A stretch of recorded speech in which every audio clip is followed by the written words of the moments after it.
et tu verras combien Dieu est grand. Regarde les étoiles dans le ciel et tu verras sa grandeur. Regarde les étoiles dans le ciel et tu verras sa grandeur. Et prends courage, ne faiblis pas, Jésus est là à chaque pas. La dîme que Abraham a payé ou a donné par révélation dans le temps lévitique a été institué par Dieu. C'est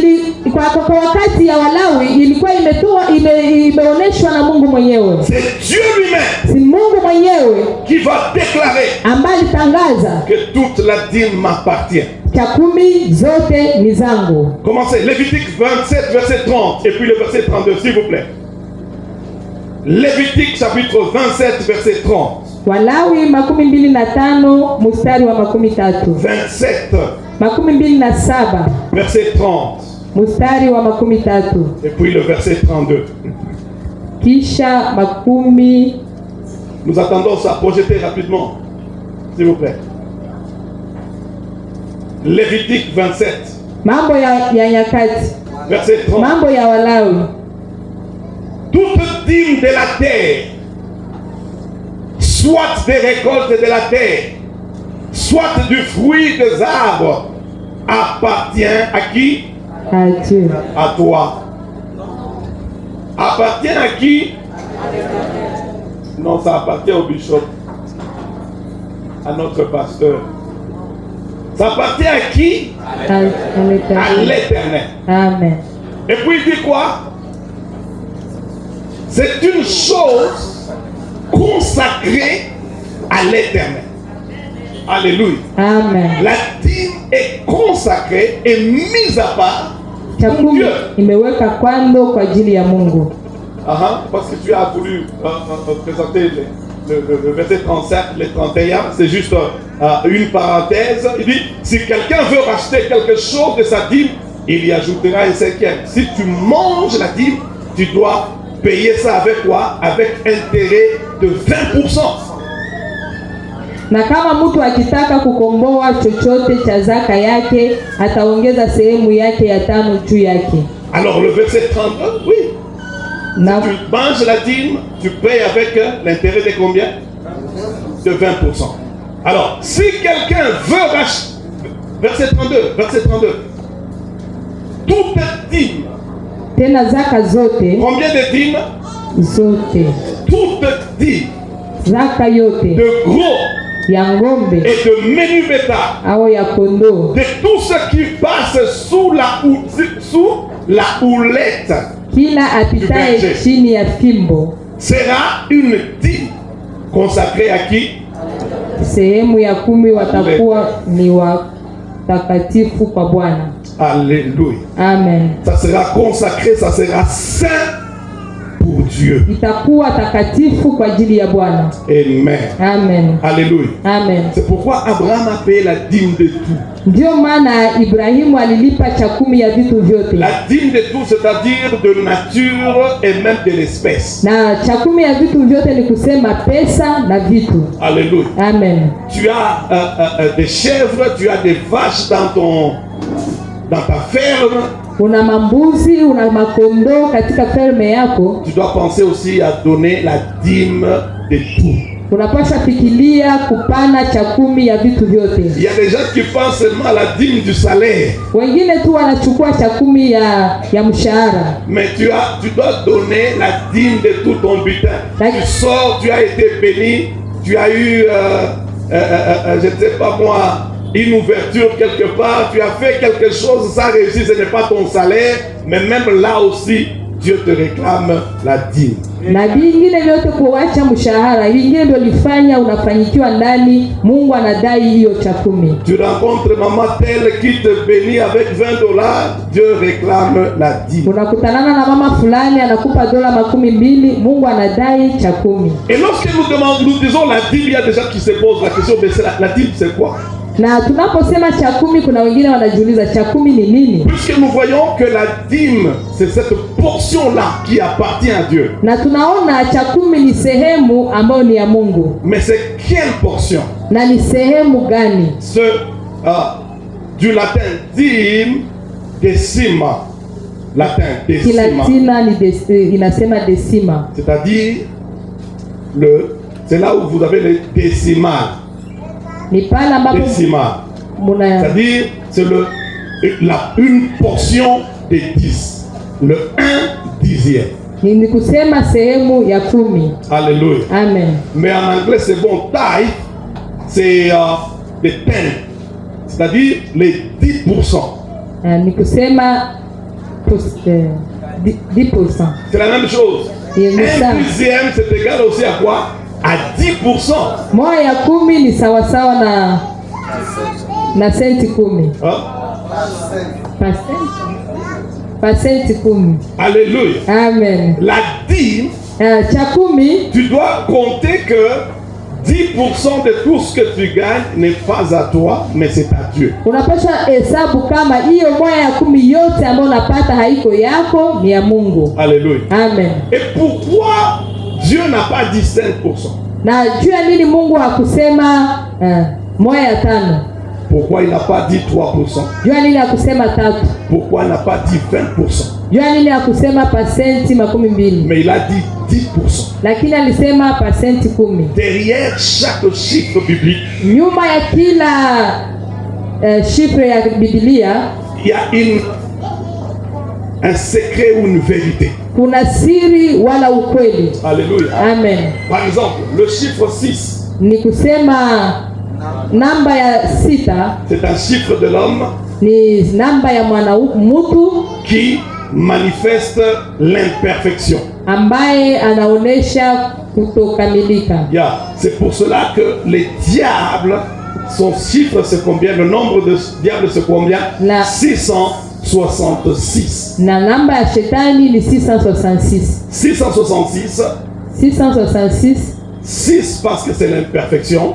Sita ni mtu asiyekamilika. Les diables qui veulent se faire comme Dieu, c'est pour cela qu'il le fait 3 fois. Il veut se faire comme le Père, le Fils et le Saint-Esprit. Shetani ambaye anataka kujifanya kama Mungu, ndio maana anaifanya mara 3, anajifanya Baba, Mwana na Roho Mtakatifu. Mais il est imparfait, c'est pour cela son nombre c'est combien? 660. Lakini hakamiliki, haiko mkamilifu, ndio maana namba yake ni 666. Le chiffre 7. Na namba ya 7, c'est le chiffre divin qui manifeste la perfection. Ni namba ya Mungu ambayo inaonesha kukamilika. Le chiffre 8. Na namba ya 8, c'est le chiffre de la résurrection. Ni namba ya ufufuko. Qui parle du nouveau départ. Ambayo inafanya mwanzo mpya. Le nouveau départ. Mwanzo mpya. Le chiffre 9.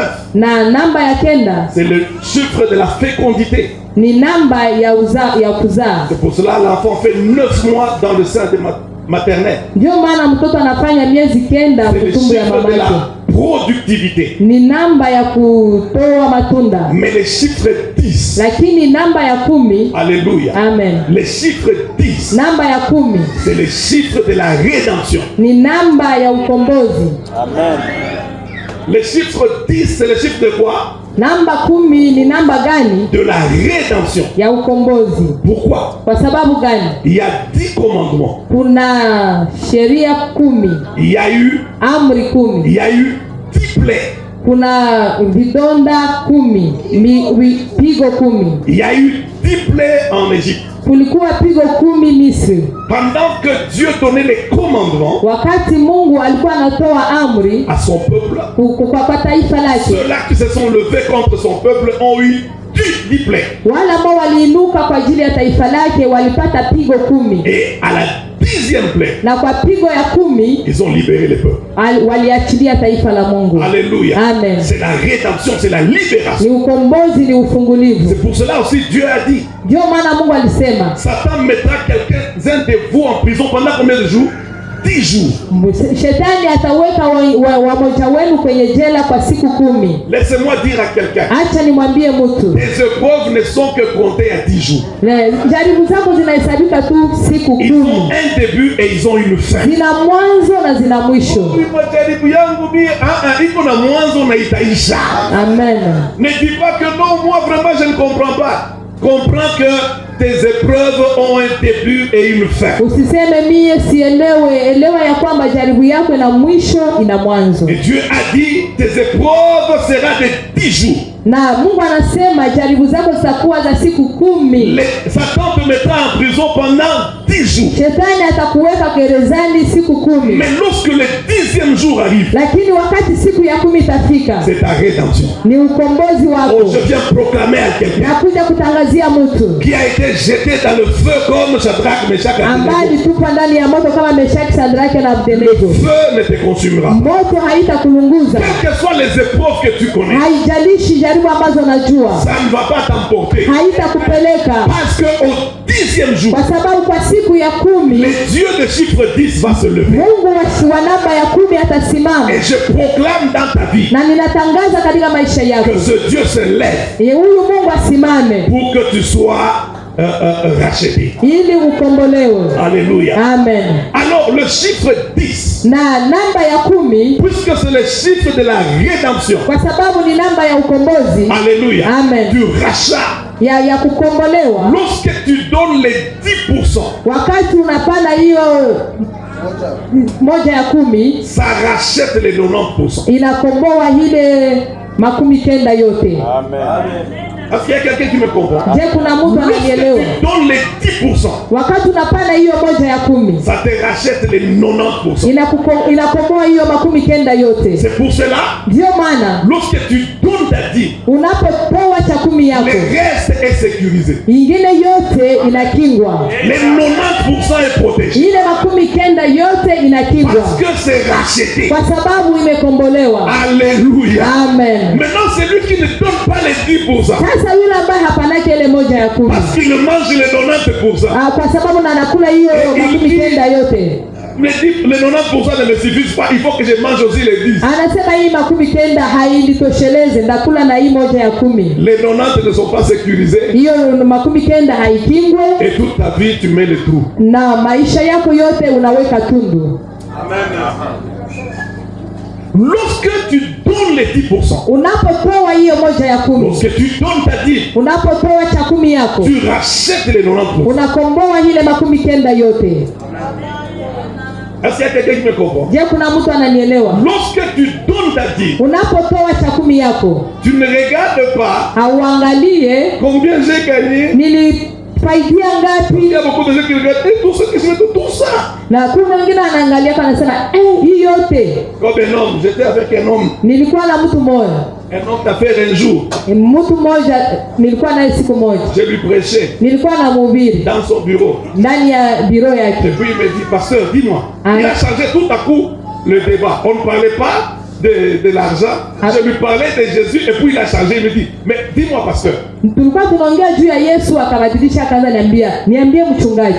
Donc vous là-bas, vous dites que munasemaka que si je gagne $100, ya kwamba nikipata $100, je dois donner la dîme de $10.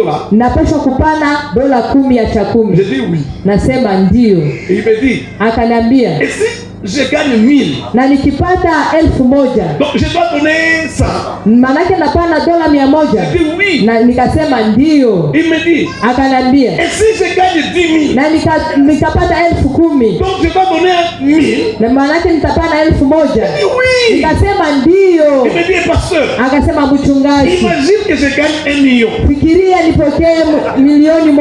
Donc je dois donner 100 000. Manake nitapana 100,000. J'ai dit oui. Nikasema ndio. Je crois qu'il pensait que je dirais non, tu peux un peu diminuer. Na waza alikuwa anafikiria ndasema hapana, unaweza punguza kidogo. Nikamwambia ndio. J'ai dit oui à 100 000. Niliposema ndio kwa 100,000, il a poussé sa chaise. akasukuma kiti yake. Et puis il a dit, pasteur, non. Akasema mchungaji, hapana, Vous êtes des voleurs. muko ba mwizi.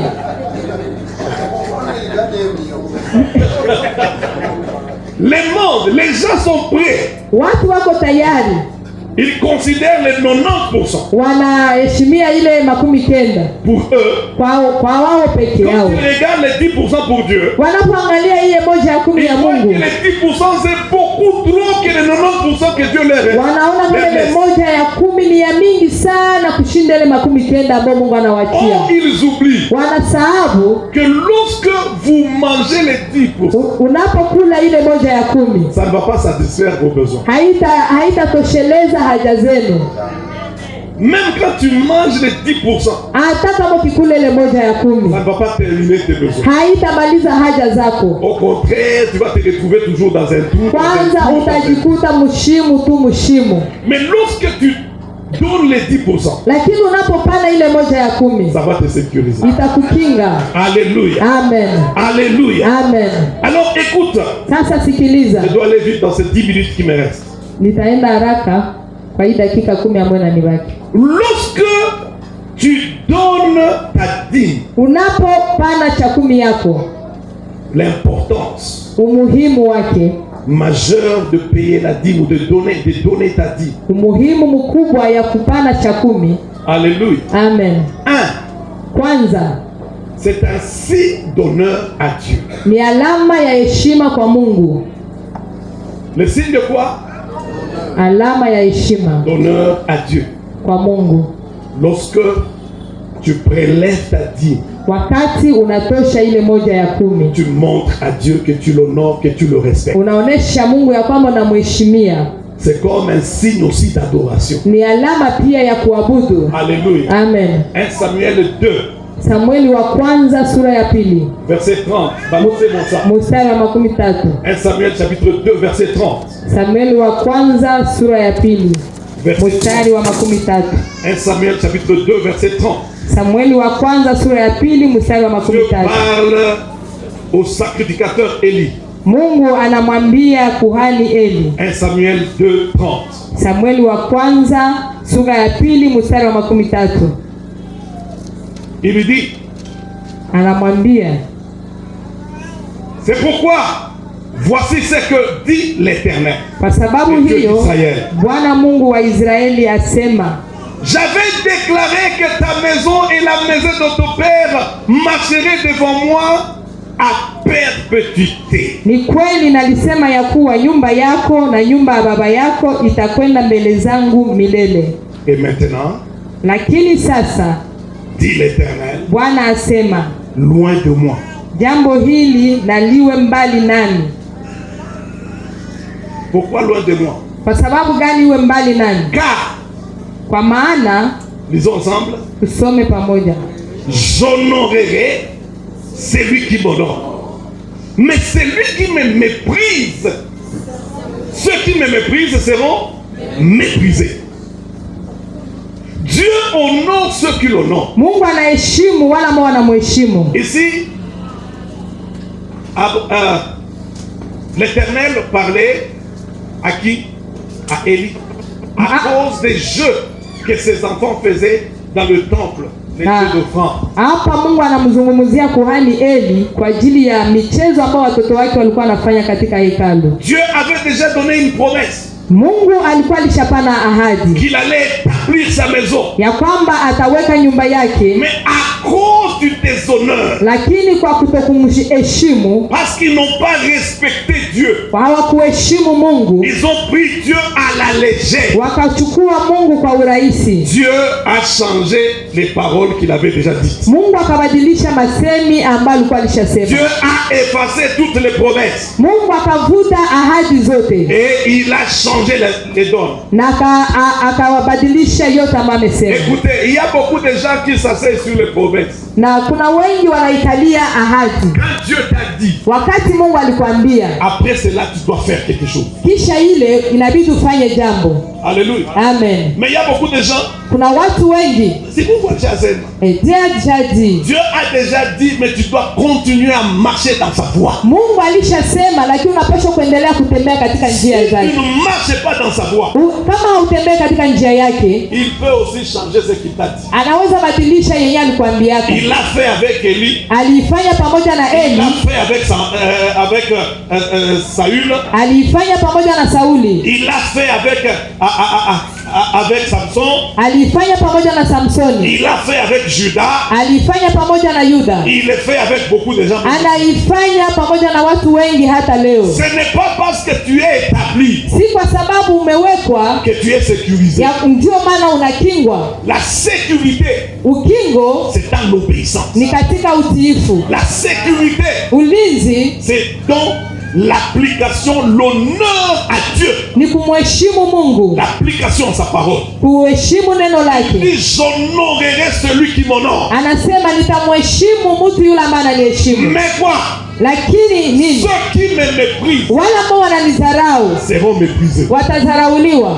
Tu veux que Dieu te montre l'honneur. Unataka Mungu akuoneshe heshima. Apprends à l'honorer au travers de tes dîmes. Ujifunze kumheshimu kupitia chakumi zako. Et n'enlève pas la dîme après avoir fait des dépenses. Na usitoshe chakumi kisha kufanya madepense zako zote. Là tu n'as pas honoré Dieu. Pale haukumheshimu Mungu. Commence par la première portion, c'est Dieu. Anza sehemu ya kwanza ya Mungu. Alléluia. Amen. Nous avons dit au début de l'année, au commencement, c'est qui? Dieu. Na kwa mwanzo wa mwaka tulisema mwanzo Mungu. Et la version de Kinyarwanda dit comment? Na Kinyarwanda nasema nini? Mbele na mbele. Imani. Mbele na mbele ni Mungu. Mbele na mbele. Mbele ya mbele ni Mungu. Avant les débuts. Si on peut traduire comme ça. Avant le début, avant le commencement, avant de tout faire, Dieu. Ni Mungu mbele. Est-ce que tu comprends ça? Je unaelewa hili? Comme c'est là que tu honores Dieu. Na ndivyo unamheshimu Mungu. Tu ne le mets pas à la dernière place. Au mtie kuna nafasi ya mwisho. Mais tu commences avec lui. Unaanza pamoja na yeye. Tu prélèves d'abord pour lui. Unatosha kwanza sehemu yake. Lorsque tu prélèves pour lui, unapotosha sehemu yake, maintenant le reste tu peux l'utiliser comme tu veux. Na ya kubaki unaweza kuitumikisha sasa. C'est là où tu honores Dieu. Na hapo ndipo unamheshimu Mungu. Mais quand tu as déjà utilisé, lakini kama umetumikisha kwanza, tu te rappelles, j'ai eu combien? Na unaanza kumbuka, nilipata ngapi?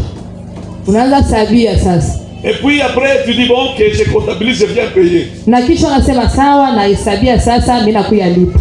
Comme tu avais déjà mangé, ngisi ulikula kwanza, tu dois y ajouter aussi des pénalités. Unapaswa ongeza pia penalite. C'est une manière d'honorer Dieu. Ni namuna ya kumheshimu Mungu. Deux, ya pili, c'est une manière d'exprimer ta reconnaissance envers Dieu comme étant ta source. Na ni namuna ya kuonesha shukrani zako mbele za Mungu kama vile chemchemi. Tu reconnais que Dieu qui t'a donné. Unajua ya kwamba ni Mungu ndiye amekupatia. Tu reconnais que ce n'est pas par ta force. Unajua kama haiko nguvu zako. Mais c'est par Dieu. Lakini ni kwa ajili ya Mungu. C'est la main de Dieu qui t'a donné. Ni mkono wa Mungu ambao umekupatia. Dieu t'a aidé à avoir ce travail. Mungu amekusaidia kupata. Dieu t'a aidé à toucher cet homme pour qu'il puisse te bénir. Mungu amekusaidia kugusa huyu mtu na kubariki. Aller et rentrer de ce voyage. Mungu alikusaidia kwenda na kurudia katika safari. Gagner tout ce que tu as gagné. Na kupata yote ambayo umepata. Mettez-moi Psaume 87 verset 7. Nipatie Zaburi 87 verset 7. Zaburi 87 mstari. Kwa sababu umepata. Et cela ne vient pas de toi. Na haiko nguvu zako. Alors tu reviens vers lui. Na unakuja kwake. Avec ta dîme. Na chakumi yako. La dîme qui n'est pas à toi. Chakumi ambayo sio yako. Mais qui lui appartient. Lakini ni ya Mungu. Pour manifester, Psaume 87 verset 7. Ili uoneshe. Pour manifester. Ili uoneshe. Que c'est Dieu qui est ta source. Ya kwamba Mungu ndiye chemchemi yako. Alléluia. Amen. Écoutez. Sikiliza. Et ceux qui chantent. Waimbao. Et ceux qui dansent. Na wachezao. S'écrient. Na wanasema.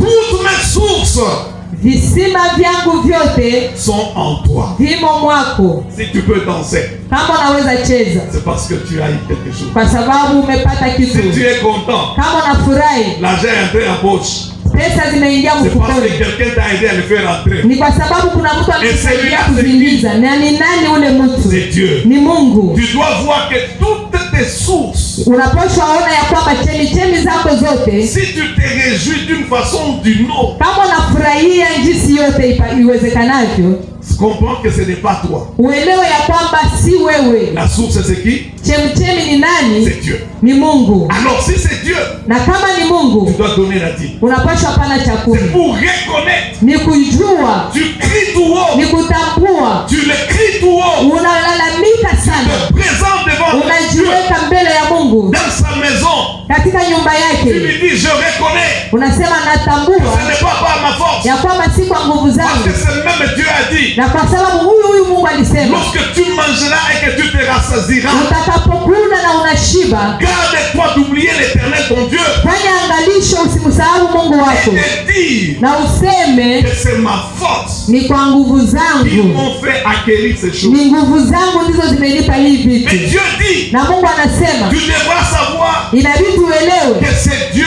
ya kwamba ni Mungu qui te donne quoi? ambaye anakupatia La nini? force Nguvu, pour acquérir ili upate ses richesses. hiyo utajiri. Alléluia. Amen. Ceux qui chantent, Waimbao, oh, puisque tu as eu le mariage, tu chantes. kwa sababu umepata Tu ndoa as eu le unaimba, travail, tu chantes. umepata kazi unaimba, Tu danses. unacheza. Mungu ni mwema. Dieu est bon, Ok, c'est bon. ni mzuri, Mais tu dois dire, lakini unapaswa sema toutes mes sources chemichemi zangu zote sont en qui? ni za nani? En Dieu. Ni za ziko kwa Mungu. Donner ta dîme Kupana cha kumi yako est un signe ni alama que tu reconnais ya kwamba unatambua que Dieu est ta source. Mungu ni chemichemi Que yako, tu n'as pas d'autre source. hauna chemichemi ingine. Parce que si tu as d'autres sources, Kama una chemichemi ingine, tu iras alors donner cette dîme-là dans ces sources. utaenda kupanda ile cha kumi yako kwa hizo chemichemi. Cela, il y a des gens qui sacrifient leurs enfants, n'est-ce pas? Ndio maana kuna wengine ambao wanatoa watoto wao Dans l'occultisme. katika mambo ya giza, Mais toi, lakini wewe, puisque c'est Dieu qui t'a donné, kwa sababu ni Mungu ndiye amekupa, tu dois aussi lui donner ta dîme. unapaswa pia kumupatia cha kumi yako. 3. Ya tatu, La dîme cha kumi est une arme ni silaha que tu donnes à Dieu ambayo unapatia Mungu pour combattre tes ennemis. ili apiganishe maadui zako, Et pas n'importe quel ennemi. na haiko adui C'est yeyote, l'ennemi qu'on appelle le terroreur. ni adui ambaye tunaita alaye. Dieu nous a donné les armes spirituelles.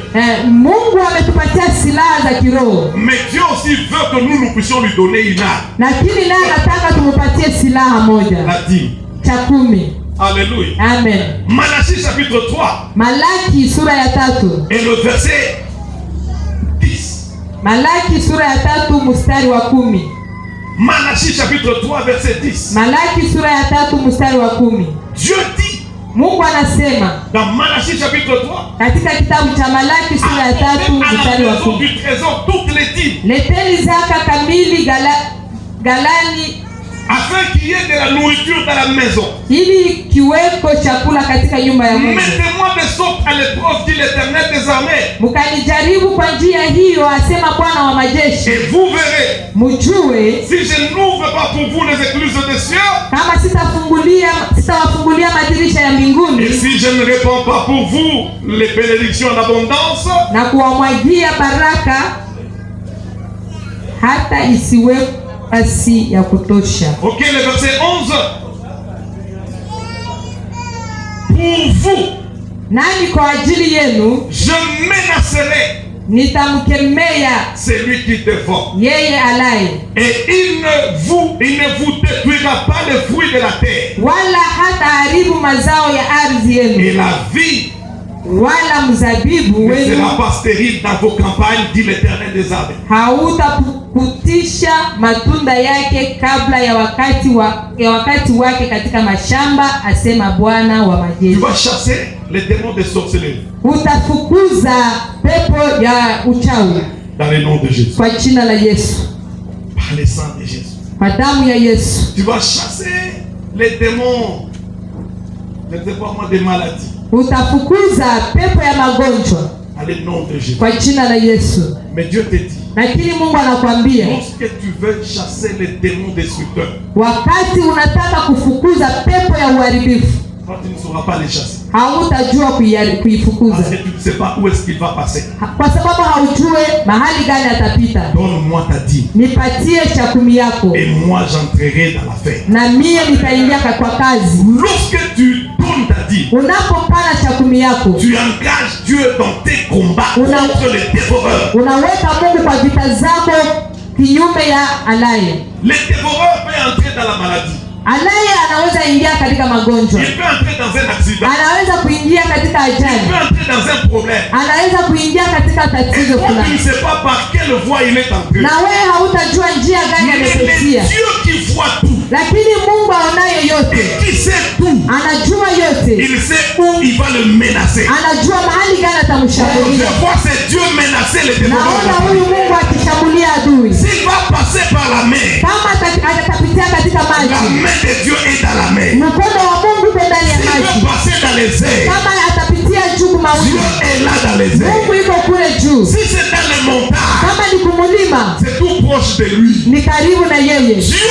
va le menacer. Mungu atamshambulia. Ce n'est pas à toi de menacer. Haiko kwako kushambulia alaye. Ta façon de menacer les dévoreurs. Jinsi yako ya kushambulia alaye. C'est de donner ta dîme. Ni kupana chakumi yako. Lorsque tu donnes ta dîme. Unapopana chakumi yako. Tu engages Dieu dans tes combats. Unatoa Mungu kwenye vita yako. Pour qu'il menace celui qui vient détruire le travail de ta main. Ili akuje ashambulie yule ambaye anaharibu kazi ya mikono yako. Pour menacer. Ili ashambulie. Et détruire. Na abomoe. Tout celui qui vient détruire ce qui t'appartient. Yule yote anakuja kubomoa yale ambayo ni yako. Lorsque il menace. Anaposhambulia. Et il détruit les dévoreurs. Kubomoa alaye. La Bible dit. Biblia inasema. Il te met sur une voie de bénédiction. Anakuweka kwenye njia ya baraka. Alléluia. Amen. C'est ainsi que les gens te regardent. Na hapo ndipo watu wanakutazama. Ils diront tu es heureux. Na wanasema wewe ni mbarikiwa. Le bonheur viendra du fait que Dieu t'a protégé. Heri itakuja kupitia yale ambayo Mungu Dieu amekukinga. t'a sécurisé. Mungu anakukinga. Dieu a combattu pour toi. Mungu amekupigania. Dieu t'a fait du bien. Mungu amekutendea mema. Et tout ce que tu as fait Na yote ambayo umefanya a été protégé et ça donne, ça pousse. imelindwa na inachipuka. Tes enfants vont vivre. Watoto wako wataishi. Et ils ne vont pas mourir. Na hawatafariki mbio. Tout ce que tu fais avancera. Yote ambayo utafanya itaendelea. Lorsque tu donnes ta dîme convenablement. Wakati unapana chakumi yako vizuri. Abraham a donné sa dîme.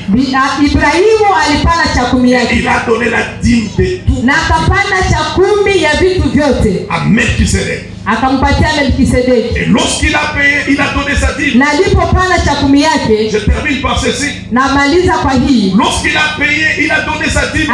Alipopana chakumi yake kwa Mungu. Lorsque vous lisez dans Hébreux chapitre 7.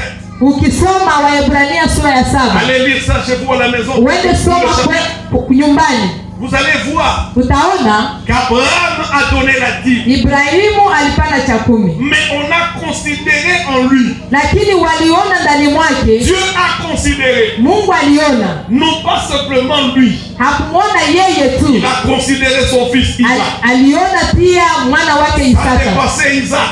Ilitambuka Isaka. C'est parti à Jacob. Ikaenda kwa Yakobo. Ça dépassé Jacob. Ikatoka kwa Yakobo. C'est arrivé à Lévi. Ikafikia kwa Lawi. Et lorsqu'il est arrivé à Lévi. Na alipofika kwa Lawi. Dieu dit. Mungu anasema. Lévi. Lawi. A payé sa dîme. Amelipa chakumi yake. Au travers des reins d'Abraham. Kupitia viuno vya Ibrahimu. Pendant qu'Abraham donnait sa dîme. Wakati Ibrahimu alikuwa anapana chakumi yake. Il ne savait pas qu'il le faisait aussi pour sa 4e génération. Hakukuwa anajua kama anaifanya kwa generation yake ya 4. Alléluia. Amen.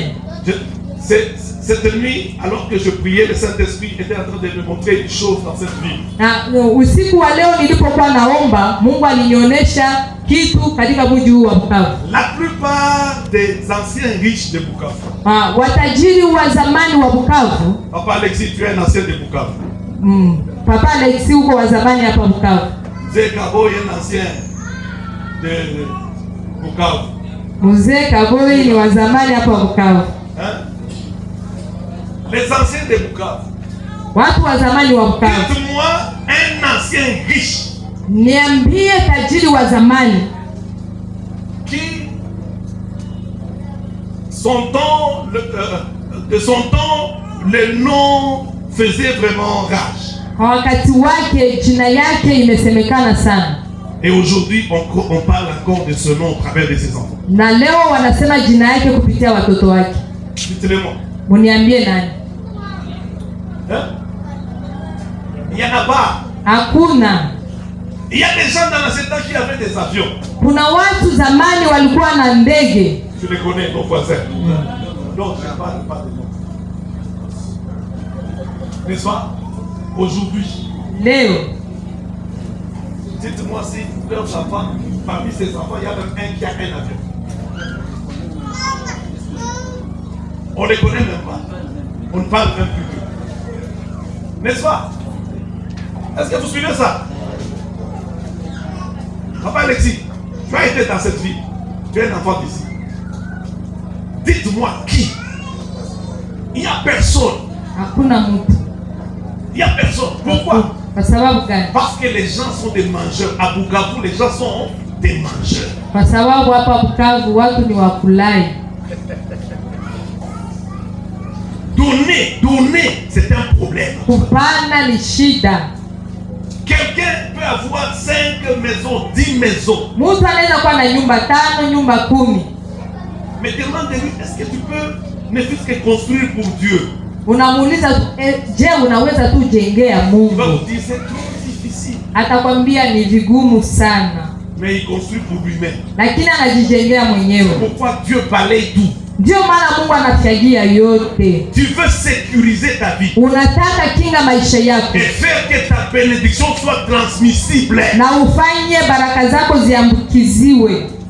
À ta génération. Ziambukie watoto wako. Alléluia. Amen. Donne la dîme. Fana cha 10. Lorsque tu donnes ta dîme, tu sécurises même la vie de tes enfants. Unapopana cha 10 unakinga hata maisha ya watoto wako. Parce que Dieu menace. Kwa sababu Mungu anashambulia Les destructeurs de ton travail. Alaye wa kazi yako. Ce n'est pas bien que tu travailles, que tu aies gagné, que tu aies monté une entreprise et puis 5 ans après ton départ, que ton enfant puisse tout piétiner et que ça finisse. Non. Haiko unatumika miaka 5 kisha wewe mtoto wako amalize yote. Non. Hapana. Lorsque tu donnes ta dîme, unapopana cha 10 yako, ça va faire que cette bénédiction soit protégée. Itafanya baraka hizo zikingwe dans ton temps. Kwa wakati wako, mais même après toi. Na kisha wewe. Alléluia. Amen. Il y a des noms qui ont des dynasties. Kuna majina ambazo zina. Lorsque vous écoutez zinaurizi. Dans l'Occident, les Rockefeller. Rockefeller n'était pas riche. Rockefeller hakuwa tajiri. Mais dans l'histoire de Rockefeller, il donnait la dîme. Lakini historia ya Rockefeller alikuwa anapana cha 10. Même si dans la suite, ses enfants sont entrés dans tout ce qu'ils sont entrés, dans ce qu'ils sont entrés, mais à cause de Rockefeller. Lakini kwa ajili ya Rockefeller, même aujourd'hui on parle de. Hata leo wanazungumza juu yake. Écoute. Sikiliza. Dieu voulait amener des problèmes dans la famille de David au temps de Salomon. Mungu alitaka kuleta shida katika jamaa ya Daudi kwa wakati ya Sulemani. Mais Dieu dit à cause de mon serviteur. Lakini Mungu anasema kwa ajili ya mtumishi wangu Daudi. Lorsque nous séparons la royauté. Wakati tunatenganisha ufalme. Que Roboam prenne une partie et Jéroboam une partie. Roboam akamate sehemu moja na Jeroboam akamate nyingine. À cause de David. Kwa ajili ya Daudi mtumishi wangu. À cause de ce qu'il a fait. Kwa ajili ya yale ambayo amefanya. Je lui garderai quelque chose. Nitamwekea kitu fulani. Dieu peut te garder quelque chose dans ta famille à cause de toi. Mungu anaweza kuwekea kitu kidogo katika jamaa lako kwa ajili yako tu. Lévi est venu plusieurs années après Abraham. Lawi alikuja kisha miaka mingi kisha Mais il Ibrahimu. a profité de la bénédiction d'Abraham. Lakini alifaidia baraka za Ibrahimu. Je ne sais pas ce que tes enfants peuvent profiter. Sijui watoto wako watafaidia nini. Je ne sais pas ce que même tes arrière-enfants peuvent profiter. Sijui wale watoto wako wajukuu na wajunguliza Lorsque watapata tu nini donnes ta dîme. wakati unapana cha kumi yako. Mais lorsque tu la manges, tu comprends. Lakini unapoikula utaelewa. Tu manges aussi tes enfants. Unakula pia watoto wako. Tu manges aussi tes petits-enfants. Unakula wajukuu wako. Tu manges aussi même tes arrière-petits-enfants. Unakula pia wajukuliza wako. Aujourd'hui, Leo comprends tambua ya kwamba que Dieu t'a appelé à vaincre. Mungu amekuita kushinda. Puisque Abraham est sorti Kwa sababu Ibrahimu alitoka vainqueur, mshindi, tu sortiras aussi na vainqueur. wote atoka mshindi. Puisque Abraham a donné sa dîme entièrement, Kwa sababu Ibrahimu alipana cha kumi yake, toi aussi donne ta dîme en entièreté. na wewe upane cha kumi yako yote. Ne diminue pas, Usipunguze, parce que Dieu ne diminue pas sa bénédiction sur toi. kwa sababu Mungu apunguzake baraka zake juu yako. Alléluia. Amen. Plus tu le feras, Zaidi tunaifanya, tu verras Dieu se manifester dans ta vie. utaona Mungu akidhihirika katika maisha Et yako. c'est Dieu qui a marché avec Abraham, Na huyu Mungu ambaye alitembea na Ibrahimu marche aussi avec toi. atembee pamoja na wewe, Qu'il sécurise tous tes efforts, akinge nguvu zako zote, qu'il assure cela que ça puisse produire. ahakikishe hiyo na izae matunda Dans tout ce que tu fais, katika yote ambayo unafanya, que tu puisses voir le fruit, uone matunda, les bénéfices. faida, Mais au-delà de cela, na zaidi ya hiyo que ça dépasse ta génération. ipite kwenye uzao Que wako, ces bénédictions aillent des générations en na génération. hiyo hizo baraka ziendee uzao na uzao. Alléluia. Amen. Je te parle à toi qui m'écoutes. Na kuzungumzia wewe ambao unanisikiliza leo, Paye ta dîme. lipa cha kumi yako. Non pas seulement aujourd'hui, Haiko tu leo, mais paye ta dîme régulièrement. lipa cha kumi yako kwa wakati wote. Alléluia. Amen. Et tu verras ce que Dieu fera pour toi régulièrement. Na utaona nini ambao Mungu atafanya maishani mwako kwa wakati wote. Alors, si vous me suivez aussi à la radio ou bien au travers des médias, Na kama kunanifuata kwenye radio wala kwenye media, nos coordonnées sont sur le bas de l'écran. anwani yetu iko kwenye Ça défile sur le bas de l'écran. iko inatembea pale Vous chini. pouvez payer vos dîmes et offrir de bonnes offrandes à Dieu au travers de ces coordonnées qui défilent. Na unaweza kulipa cha kumi yako wala kutolea Mungu kupitia hizo adresi ambazo ziko pale chini. Et si vous nous suivez à la radio, Na kama unatufuata kwenye vous radio, pouvez le faire au 09 98 66 58 51. unaweza ifanya ku 09 98 66 55 58 51 Ou encore au 085 wala ku 085 37 29 739. 37 29 539. Je répète, 09 98 66 58 51 ou au 085 37 29 730. Que Dieu bénisse. Amen. Et tu verras combien Dieu est grand. Regarde les étoiles dans le ciel. Et tu verras sa grandeur. Regarde les étoiles dans le ciel. Et tu verras sa grandeur. Et prends courage, ne faiblis pas. Jésus est là à chaque pas.